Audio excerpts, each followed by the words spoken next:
अस्सलाम वालेकुम। इस वक्त सोशल मीडिया पर एक खबर बहुत तेज़ी के साथ गर्दिश कर रही है और ये खबर आग की तरह फैलती चली जा रही है। बहुत सारे लोगों ने सवाल किया था कि आखिर क्या वजह थी कि मौलाना अब्दुल्ला सालिम कमर चतुर्वेदी को गिरफ्तार किया गया। बल्कि खबर ऐसी भी आ रही है और कुछ लोग इस तरीके से भी कह रहे हैं कि पूर्णिया के दिलामपुर से जहाँ हज़रत मौलाना को गिरफ्तार किया गया, कुछ लोग आए, हज़रत मौलाना की कनपट्टी पर गन रखा और बंदूक की नोक पर, गन पॉइंट पर उनको गिरफ्तार किया गया। कुछ लोग कह रहे हैं उनको अगवा किया गया, उनकी गाड़ी से ज़बरदस्ती उनको उतारा गया और उतारने के बाद दूसरी गाड़ी में बैठाया गया। जबकि जो हकीकत सामने आ रही है, जो खबर सामने आ रही है वो ये है कि मौलाना को यूपी के गोरखपुर के पुलिस ने गिरफ्तार किया, गोरखपुर के एटीएस ने गिरफ्तार किया और मौलाना को गोरखपुर की अदालत में पेश किया जाएगा। इस्तकबाल एक बार फिर आप तक ये खबर पहुंची गई होगी कि मौलाना अब्दुल्ला सालिम कमर चतुर्वेदी को गिरफ्तार कर लिया गया है। गिरफ्तारी की वजह, मई के महीने में हजरत ने एक बयान दिया था जो रमज़ानुल मुबारक में किसी मुनाफिक ने, बल्कि किसी अपने ने, कुछ लोगों ने नाम भी बतलाया,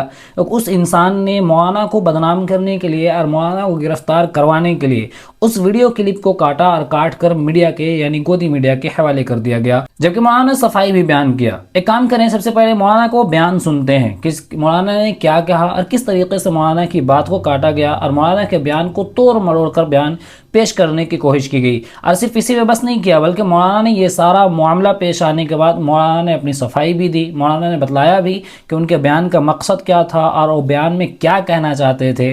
और उन्होंने ये भी बात कही कि अगर किसी को इससे तकलीफ हुई तो उन्होंने माफ़ी भी मांगी और माफ़ी मांगने के बाद मामला को रफा दफा करने की बात भी कही। एक काम करते हैं, मौलाना के बयान सुनते हैं, उसके बाद हम आगे बात करेंगे कि किसने इस तरीके का काम किया और मौलाना को किसने फंसाया। पहले ये वीडियो आप देखें। अगर 250 ग्राम तक योगी जी की अम्मा का गोश्त पाया जाए, मांस, तो उनकी ये घुटने से नीचे छेद करने का ऑर्डर, गोली से छेद कर। जैसा कि आपने देखा कि सीमांचली नहीं, बिहारी नहीं, हिंदुस्तान के मशहूर आलिम दीन और बहुत ही बेहतरीन मुकर्रिर अब्दुल्ला सालिम चतुर्वेदी साहब को उत्तर प्रदेश पुलिस या एटीएस उत्तर प्रदेश ने गिरफ्तार किया है। एक आलिम दीन है, उनको इस देश में संविधान अधिकार देता है बोलने का। उन्होंने किसी को गाली नहीं दिया, उन्होंने हक बात कही, पढ़े लिखे आलिम है। जिस तरीके से उत्तर प्रदेश पुलिस ने व्यवहार किया, ये बहुत ही अफसोसनाक है। मजलिस इत्तेहादुल मुस्लिमीन के रियासती सदर अख्तरुल ईमान साहब ने मजम्मत की, हम खुद मजम्मत करते हैं। इंशाअल्लाह ताला अख्तरुल ईमान साहब ने उत्तर प्रदेश के रियासती सदर हाजी शौकत साहब से बात की, उन्होंने भी लोकल टीम को एक्टिवेट किया है। लेकिन समझ में नहीं आता, योगी आदित्यनाथ जी, जो आप पर केस होता है आप खुद अपना केस हटा लेते हैं। और एक आलिम दीन ने कोई गलत बात नहीं की, 100 जगह फायर करते हैं। अरे सत्ता हमेशा नहीं रहेगा, एसपी साहब, डीजी साहब, याद रखिए सत्ता बदलते रहता है। याद रखिए, जिस तरीके से आपने एक बहरूबिया बनके जिस तरीके से अब्दुल्ला सालिम चतुर्वेदी साहब के साथ गिरफ्तारी की है, बहुत ही अफसोसनाक है। और हम हिंदुस्तान के अदलिया पर भरोसा है, हिंदुस्तान के अदलिया से हम इंसाफ मांगते हैं। आखिर उनकी क्या गलती थी? और यती नरसिंगा हमारे नबी के शान में इतना गुस्ताखी किया। योगी आदित्यनाथ जी, आपका बुलडोजर, आपकी हिम्मत नहीं है, आप में शक्ति नहीं है, आप में ताकत नहीं है, आप में जुर्रत नहीं है कि आप उसको गिरफ्तार सके। रामगिरी महाराज ने इतनी घटिया बात बोली, उस पर हिम्मत नहीं है। एक सीमांचल का एक नौजवान, सीमांचल की एक शान, जिसने कुछ नहीं बोला, आप इतना उससे डर गए, इतना डर गए। अरे कुछ तो देखिए, सत्ता कभी परमानेंट रहेगी डीजी साहब, याद रखिएगा। उस आदमी का कोई गुनाह नहीं है, आपने ताकत के बल पर 50-100 जगह आपने एफआईआर करवाया। मुझे उम्मीद है इस देश के सुप्रीम कोर्ट ऑफ इंडिया से, इलाहाबाद हाई कोर्ट से इंशाअल्लाह उनको इंसाफ मिलेगा। हम मजलिस इत्तेहादुल मुस्लिमीन की पूरी टीम पूरे ताकत के साथ उनके साथ खड़ी है। हम उलेमाओं की इज्जत करते हैं। और आज जो योगी आदित्यनाथ की पुलिस जिस तरीके से बर्बरता की है, ये नाकाबिले बर्दाश्त है। और नाथ जी की माता हमारी माँ समान है, उनकी माता हमारी माता, सब रिस्पेक्टेबल हैं, सबकी इज्जत होनी चाहिए।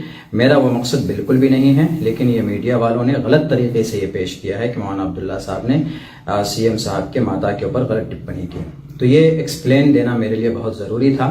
और फिर उसका ओरिजिनल फुटेज मेरे पास मौजूद है, लेकिन यह है कि मीडिया वालों के ज़रिए से गलत तरीके पर पेश किया गया और कुछ नौजवान इसमें भड़क जाते हैं और रास्ते पर आ गए, सड़कों पर आ गए। मैं उन नौजवानों से यही गुजारिश करूंगा कि मेरी आपका सम्मान, बल्कि आपका कॉन्सेप्ट है गाय को माता मानना। और मेरे ख्याल से मेरे नाम के साथ में जो चतुर्वेदी जुड़ा हुआ है, वो मैं वेदों का अध्ययन भी करता हूँ। मैंने गीता वगैरह ये सारी, इसके ऊपर हमारी स्पीचेस भी होती हैं। मैंने कभी भी आपकी किसी अकीदे को गलत तरीके पर नहीं पेश किया है। मैं सम्मान करता हूँ आपके अकीदे का आपके कॉन्सेप्ट का। जिस मीडिया वाले ने ये बात मेरी पेश की पहले, न्यूज़ 18 वालों ने, तो उनके संवाददाता मेरे पास आए भी थे। मैंने उनको भी ये बात कही है कि मेरा वो मकसद नहीं है जो लोग समझ रहे, ये जो मीडिया वालों ने पेश किया लोगों के सामने में, बल्कि कभी भी किसी को जलील करना मेरा मकसद रहा नहीं है, बल्कि वो गाय माता के ताल्लुक से था।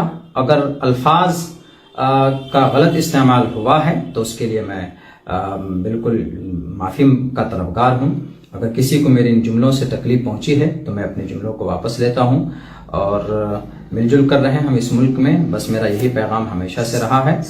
और योगी आदित्यनाथ जी की माता हमारी माँ समान है। जी हाँ, मौलाना ने साफ तौर पर कहा कि उनके बयान का मकसद सीएम योगी की मां नहीं थी, बल्कि जो वहाँ पे कानून पास हुआ है, जो कानून बनाया गया है, उस कानून को बताते हुए कहा कि जब ये कानून बन सकता है तो फिर ये कानून भी बनना चाहिए कि अगर किसी की बहू बेटी की इज़्ज़त लूटी जाए तो इज़्ज़त लूटने वाले को भी वो सज़ा मिलनी चाहिए। अगर कोई इंसान किसी पर जुल्म करता है तो जुल्म करने वाले को भी ये सज़ा मिलनी चाहिए। बहरहाल एक बात ये भी कहनी थी कि फ्रीडम ऑफ स्पीच का हरगिज़ मतलब ये नहीं होता कि लोग किसी को भी उठकर कुछ बुरा भला कह दें। इस बयान के बाद मौलाना के ख़िलाफ़ पूरे मुल्क में लोगों ने पुरजोर तरीके से एहतजाज किया।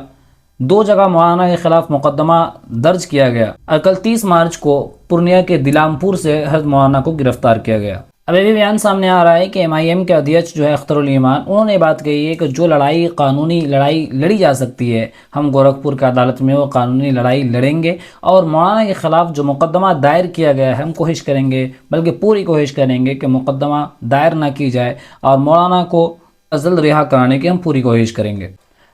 अल्लाह से दुआ है कि अल्लाह मौलाना को जल्द अज जल्द रिहाई नसीब करे।